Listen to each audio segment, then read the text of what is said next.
Hello students, this is Sneha and welcome back to the channel. आज हम क्या करने वाले हैं, आज हम अल्कोहल फिनोल ईथर का रिवीजन देखने वाले हैं। जैसा कि हमने हेलो अल्केन और हेलो एरीन में 10 मिनट में पूरा चैप्टर रिवाइज किया था, इसी तरह अल्कोहल फिनोल और ईथर को भी हम 10 मिनट में पूरा रिवाइज कर लेंगे। देखिए, हम चैप्टर को पढ़ लेते हैं तो फिर लेकिन हमें रिवीजन करने में थोड़ा सा आलस आता है, रिवाइज करना हमें अच्छा नहीं लगता, खासकर ऑर्गेनिक। तो इसीलिए आप इस वीडियो को देख लेंगे तो आपके सारे टॉपिक रिवाइज हो जाएंगे, क्योंकि मैं इसमें हर एक टॉपिक को जल्दी जल्दी रिवाइज करवा दूंगी। तो आप इसको बस सुन लेंगे तो भी आपका काम हो जाएगा। तो अब हम स्टार्ट करते हैं इसको, ठीक है। तो अल्कोहल क्या होता है? अल्कोहल, अगर आपको कार्बन की चेन में कहीं पे भी हाइड्रोक्सिल ग्रुप दिख रहा है, कार्बन की चेन में आपको हाइड्रोक्सिल ग्रुप दिख रहा है, तो आप इसको क्या बोलते हैं? अल्कोहल बोलते हैं। अब कार्बन की चेन को हम आर लिख सकते हैं। तो अगर आपको अल्कोहल का कोई जनरल फॉर्मूला पूछे तो आप बता सकते हैं आर बॉन्ड ओ एच। यहाँ पर ये कार्बन की चेन कैसी है? एलिफेटिक। यहाँ पर कोई भी बेंजीन रिंग नहीं है, लेकिन अगर बेंजीन रिंग से डायरेक्ट आपका ओ एच जुड़ा हुआ है तो ये फिनोल हो जाता है। या फिर हम इसका फॉर्मूला लिख सकते हैं एरिल के साथ आपका ओ एच जुड़ा है। तीसरा ईथर्स। ईथर्स में आपका जो फंक्शनल ग्रुप होता है ना, वो ऑक्सीजन होता है। ऑक्सीजन के इस साइड भी आपके कार्बन होते हैं, इस साइड भी आपके कार्बन होते हैं, ठीक है। अगर सेम टाइप ऑफ कार्बन है, इस साइड भी 2 कार्बन है, इस साइड भी 2 कार्बन है, तो ये सिमेट्रिकल ईथर हो जाता है, ठीक है। यहाँ पर आपकी इस साइड कार्बन, इस साइड जो है रिंग जुड़ी हुई है, बेंजीन रिंग जुड़ी है, ये भी आपका ईथर होता है। तो ईथर के आप फॉर्मूला लिख सकते हैं R O R dash R O A R, ठीक है। तो ये आपके ईथर्स होते हैं। इसके बाद हम देखते हैं क्लासिफिकेशन। तो क्लासिफिकेशन सबसे पहले हम करते हैं on the basis of O H group. आपके अल्कोहल में कितने ओ एच ग्रुप हैं? तो अगर आपके अल्कोहल में एक ओ एच ग्रुप है तो वो मोनोहाइड्रिक हो जाता है। आपके अल्कोहल में 2 ओ एच ग्रुप है तो वो डाईहाइड्रिक हो जाता है। आपके अल्कोहल में 3 ओ एच ग्रुप है तो वो ट्राईहाइड्रिक हो जाता है, ठीक है। इसी तरह फिनोल में भी 1 ओ एच है या फिर 2 ओ एच है या फिर 3 ओ एच हैं, तो आप उनको क्लासीफाई कर सकते हैं मोनोहाइड्रिक, डाईहाइड्रिक और ट्राईहाइड्रिक। अगर हाइब्रिडाइजेशन की बात करें तो 2 कार्बन में हाइब्रिडाइजेशन पाई जाएंगी, sp3 और sp2।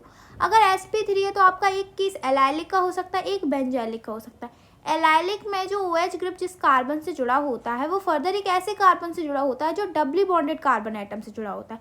यहाँ इस कार्बन की हाइब्रिडाइजेशन sp3 आएगी क्योंकि सिंगल बॉन्ड है। बेंजाइलिक में क्या होता है कि OH एक ऐसे कार्बन से जुड़ा होता है जो फर्दर एक बेंजीन रिंग से जुड़ा होता है। तो इस तरह का अगर आपको स्ट्रक्चर दिख रहा है तो वो आपका बेंजाइलिक अल्कोहल है। sp2 में आपके आ जाते हैं विनाइलिक और एरिल। एरिल यानी फिनोल। विनाइलिक में OH ग्रुप एक ऐसे कार्बन से जुड़ा होता है जो खुद डबल बॉन्ड बना रहा है किसी दूसरे कार्बन के साथ। और एरिल में आपका फिनोल यानी OH डायरेक्ट जुड़ा है बेंजीन रिंग से। तो ये पूरा क्लासिफिकेशन था आपका अल्कोहल का ना। ईथर को क्लासिफाई किया गया है 2 चीज़ों में, एक तो सिमेट्रिकल ईथर क्या होते हैं और अनसिमेट्रिकल ईथर क्या होते हैं। देखिए, सिमेट्रिकल ईथर मतलब आपका जो ओ फंक्शनल ग्रुप है उसके दोनों हो साइड सेम कार्बन है, सेम कार्बन, इधर भी एक कार्बन इधर भी एक कार्बन, तो ये कैसा है? सिमेट्रिकल ईथर है। सिमेट्रिकल ईथर को बोलते हैं सिंपल। सिमेट्रिकल ईथर को क्या बोलते हैं? सिंपल। और अनसिमेट्रिकल ईथर को क्या बोलते हैं? मिक्स्ड, ठीक है।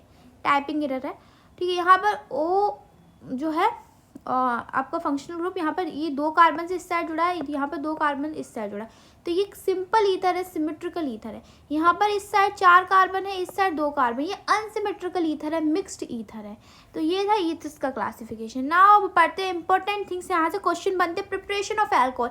अल्कोहल को यहाँ पर प्रिपेयर करेंगे अल्कीन से।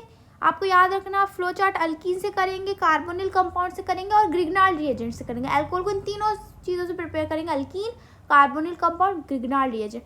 जब एल्कीन से करते हैं तो एल्कीन में हमारे एनसीईआरटी में 2 हमको रिएक्शन दी रहती है, एसिडिक कैटालाइज्ड हाइड्रेशन और hydroboration oxidation. Acidic catalysed hydration में क्या करते हैं, नाम इसका एसिडिक कैटालाइज्ड, यहाँ पर एसिड को हम एज अ कैटालाइस्ट यूज़ करते हैं, H+ को हम एज अ कैटलिस्ट यूज़ करेंगे और H2 यानी हाइड्रेशन, वाटर से इसकी रिएक्शन करा दें। यहाँ पर आप लगाएंगे मार्कोनिकॉफ रूल।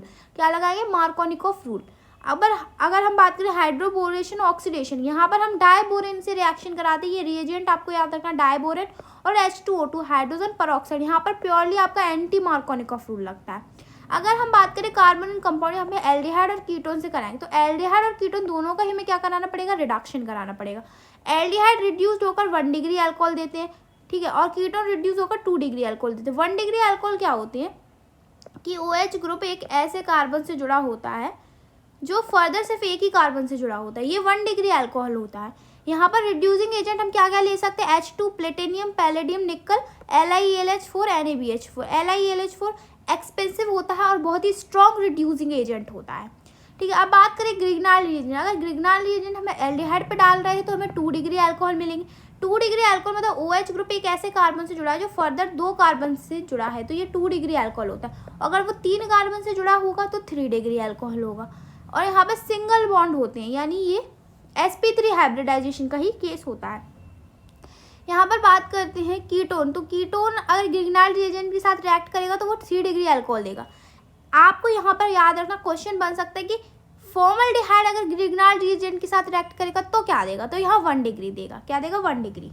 तो ये पूरे प्रिपरेशन का फ्लो चार्ट आप याद रखिएगा। फिजिकल प्रॉपर्टी बहुत ईजी है। सॉल्युबिलिटी होती है वाटर में सॉल्युबल होते हैं अल्कोहल क्योंकि हाइड्रोजन बॉन्डिंग बनाते हैं, लेकिन कार्बन की जब नंबर बढ़ती है, यानी जब हम हायर मेंबर पे जाते तो कार्बन की चेन बढ़ रही तो सॉल्युबिलिटी डिक्रीज हो जाती है, क्योंकि कार्बन एक हाइड्रोफोबिक पार्ट है, जो बढ़ेगा तो उससे सॉल्युबिलिटी डिक्रीज ही होगी। बॉइलिंग पॉइंट कब बढ़ता है, जब कार्बन की संख्या बढ़ रही है तो बॉइलिंग पॉइंट बढ़ेगा, लेकिन अगर ब्रांचिंग बढ़ेगी तो बॉइलिंग पॉइंट कम होगा।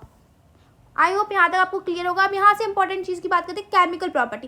केमिकल प्रॉपर्टी हम 2 पढ़ेंगे। देखिए, अगर OH बॉन्ड का क्लीवेज हो रहा है या फिर CO बॉन्ड का क्लीवेज हो रहा है। अगर ये OH बॉन्ड टूट रहा है, बीच में से यहाँ से OH बॉन्ड का क्लीवेज हो रहा है, यहाँ पर CO बॉन्ड का क्लीवेज हो रहा है। OH बॉन्ड का क्लीवेज होता है तो एसिडिटी पड़ते हैं। एसिडिटी देखिए फिनोल की हमेशा अल्कोहल से ज़्यादा होती है, फिनोल की हमेशा अल्कोहल से ज़्यादा होती है। अगर अल्कोहल में हम बात करें तो मैथिल अल्कोहल की CH3OH की ज़्यादा होती है, फिर 1 डिग्री, फिर 2 डिग्री, 3 डिग्री। ये आपको ऑर्डर याद रखना। दूसरी रिएक्शन होती है एस्टरिफिकेशन। अल्कोहल की अगर हम कार्बोक्सिलिक एसिड से रिएक्शन कराएं, एसिल क्लोराइड से कराएं, एसिड एनहाइड्राइड से मिले तो हमें क्या मिलते हैं, एस्टर्स मिलते हैं। हमको क्या मिलते हैं, एस्टर्स मिलते हैं। अगर हम बात करते हैं यहाँ पर क्लीवेज ऑफ CO बॉन्ड, यहाँ पे लूकास टेस्ट होता है। लूका टेस्ट में लूकास रिएजेंट क्या होता है, zinc chloride plus HCl। HCl यहाँ पे कंसनट्रेट होता है। तो जब ये रिएक्शन होती है तो अल्किल हैलाइड बनता है। अल्कोहल पे अगर आप लूकास रिएजेंट डालेंगे तो आपको अल्किल हैलाइड्स मिलेंगे। यहाँ पर टर्बिडिटी आ जाती है। टर्बिडिटी का हिंदी में मीनिंग होता है मटमैलापन, थोड़ा सा कलर चेंज होने लगता है। तो 3 डिग्री में ये ज़्यादा रिएक्टिव होगा देन 2 डिग्री देन 1 डिग्री। तो ऑर्डर आपको याद रखना। PX3 से रिएक्शन कराएंगे, हेलो अल्किल में पढ़ के आया, अल्किल हैलाइड मिलता है। डिहाइड्रेशन कराते हैं तो यहाँ पर हम H प्लस एसिड लेते हैं और हीट कराते हैं। ये एक एलिमिनेशन रिएक्शन होती है। यहाँ पर H2O रिमूव हो जाता है। यहाँ पर आपको टेम्परेचर याद रखना है कि 443 केल्विन लेते हैं, चाहे आप H2SO4 लो चाहे H3PO3 लो। यहाँ पर अल्कीन बनती है। अगर ऑक्सीडेशन की बात करें तो अल्कोहल जैसे एल्डिहाइड रिड्यूस्ड होकर अल्कोहल देते हैं, ऐसे अल्कोहल ऑक्सीडाइज होकर एल्डिहाइड और कीटोन्स देते हैं। ठीक है, 1 डिग्री अल्कोहल एल्डिहाइड देंगे, 2 डिग्री अल्कोहल कीटोन देंगे, 3 डिग्री अल्कोहल रिएक्ट नहीं करते। ये आपके कुछ ऑक्सीडाइजिंग एजेंट है, PCC और CrO3 कॉपर 573 केल्विन। ठीक है, यहाँ पर लेकिन याद रखना कॉपर 573 केल्विन से क्या होता है। देखिए 1 डिग्री अल्कोहल के साथ अगर इस रिएजेंट को डालते हैं तो एल्डिहाइड मिलता है, 2 डिग्री अल्कोहल के साथ डालते हैं तो कीटोन मिलता है, 3 डिग्री अल्कोहल के साथ यहाँ पर क्या हो जाता है, डिहाइड्रेशन हो जाता है और अल्कीन फॉर्म हो जाती है। तो ये आपको फ्लो चार्ट पूरा केमिकल प्रॉपर्टीज़ का याद रखना है। प्रिपरेशन ऑफ फिनोल की बात कर रहे थे, यहाँ से क्वेश्चन बन जाता है कि अगर आप हेलोरीन ले रहे हैं और उस पर 623 केल्विन 300 ATM प्रेशर डाला है तो फिनोल मिल जाएगा। अगर आप बेंजीन रिंग ले रहे हैं उस पर ओलियम डालते तो आपको बेंजीन सल्फोनिक एसिड मिलेगा। फिर उसके ऊपर NaOH डालेंगे, H+ डालेंगे तो फिनोल मिल जाएगा। दूसरा एनिलीन पे अगर आप NaNO2 डाल रहे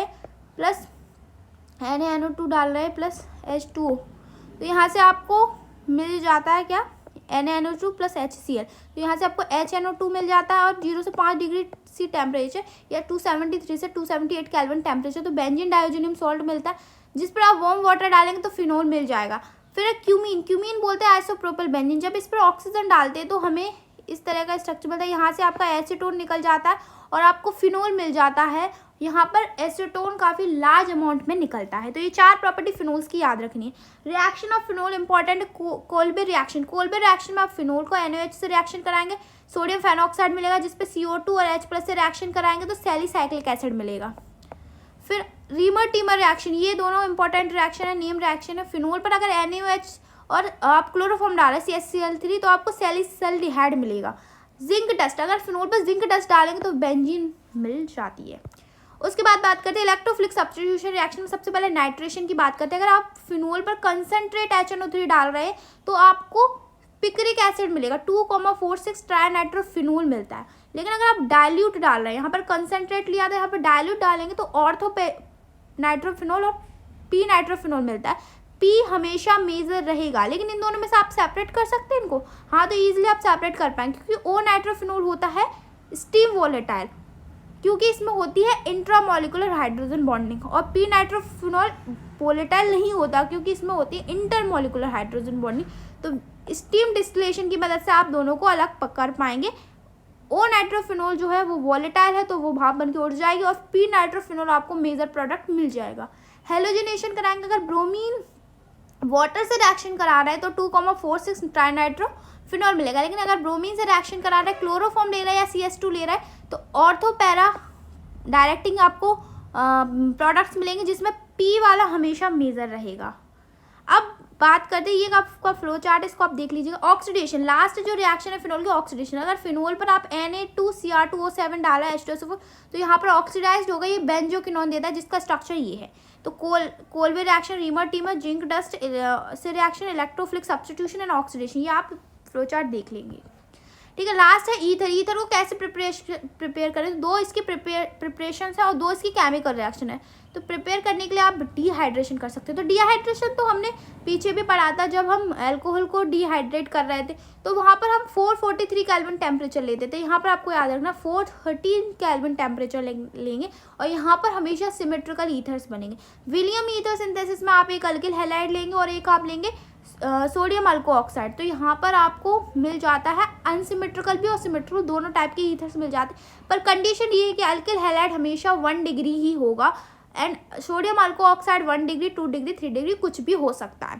केमिकल रिएक्शन विद HX से अगर रिएक्शन कराएंगे तो एक तो आपको अल्कोहल मिलेगा, एक आपको अल्किल हैलाइड मिलेगा। यहाँ पर रिएक्टिविटी HI की सबसे ज़्यादा होगी, फिर HBr की, फिर HCl की। इसमें भी इलेक्ट्रोफिलिक होंगी, आप Br2 से कराएंगे। यहाँ पे ऑर्थो पैरा डायरेक्टिंग आपको मिलेंगे। अगर आप CH3Cl से करा रहे हैं तो Friedel Crafts alkylation, CH3CO acyl chloride से करा रहे हैं तो फ्रीडर क्राफ्ट एसाइलेशन आपको मिलेगा। लास्ट है आपकी नाइट्रेशन से करा रहे हैं, ये आपको देख रहा है ये ईथर है और ये बेंजीन पर आपका OCH3 है, इसको एनिसोल बोलते हैं। ठीक है, इस पर अगर आप नाइट्रेशन करा रहे हैं तो ये आपको एक ओ नाइट्रो ये वाला ऑर्थो पोजीशन वाला प्रोडक्ट मिलेगा और पैरा पोजीशन वाला मिलेगा, जिसमें पैरा वाला हमेशा मेजर होता है, पैरा वाला हमेशा मेजर होता है। तो यहाँ तक हमने पूरा चैप्टर रिवाइज कर लिया। आई होप आपको पूरा चैप्टर रिवीजन हो गया होगा, और अगर आपको और भी चैप्टर की इसी तरह वीडियो लेक्चर चाहिए तो आप मुझे कमेंट सेक्शन में बताइएगा, मैं सभी चैप्टर के 10 मिनट्स रिवीजन वीडियो लेकर आऊँगी। ठीक है, तो आई होप आपको वीडियो पसंद आया होगा। Thank you so much.